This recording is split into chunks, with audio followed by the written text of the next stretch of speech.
જે કૂવાને લોકો કચરા પેટી ગણતા હતા, આજે એ જ કૂવો 35 ખેડૂતોની જીવાદોરી બન્યો છે।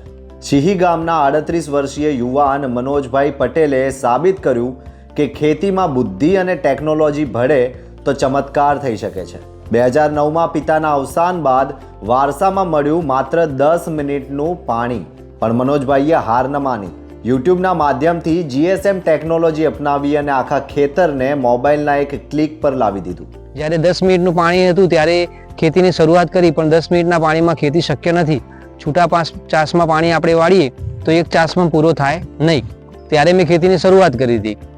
તો ત્યારે મેં 10 મિનિટના પાણીનો ઉપયોગ કેવી રીતે કર્યો કે જેમ પંચાયતમાં આપણે સ્ટ્રીટ લાઇટો લાગેલી છે, જેનો સમય સાંજે 7 વાગે કે 7:30 વાગ્યાનો જે ટાઈમિંગ મૂકેલો છે, એ ટાઈમિંગે પાણી ઓટોમેટિક મોટર ચાલુ કરતું હોય છે, લાઇટ ચાલુ કરતી હોય છે।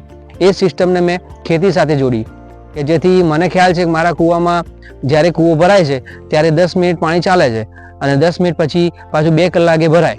તો આવી એક ઓટોમેટિક સિસ્ટમ લગાવી ટાઈમર સાથેની, જેનાથી 8 મિનિટ પાણી મોટર ચાલુ થશે અને વળી 2 કલાક પાછી બંધ થઈ જશે, પછી 2 કલાક પછી પાછું ફરીવાર 8 મિનિટ ચાલુ થશે। એ રીતેની સિસ્ટમનો કન્ટિન્યુઅસ ઉપયોગ કરવાથી ધીરે ધીરે કૂવાની અંદર પાણીના તળ ઊંચા આવ્યા અને આજે એ જ કૂવો 6 વર્ષે કન્ટિન્યુઅસ 8 કલાક ચાલે છે। તો એ કૂવા દ્વારા હું બીજા ખેડૂતોને પણ પાણી આપી રહ્યો છું અને મારી 7 વીઘા જમીનમાં હું ટપક સિંચાઈ સાથે ખેતી કરી રહ્યો છું।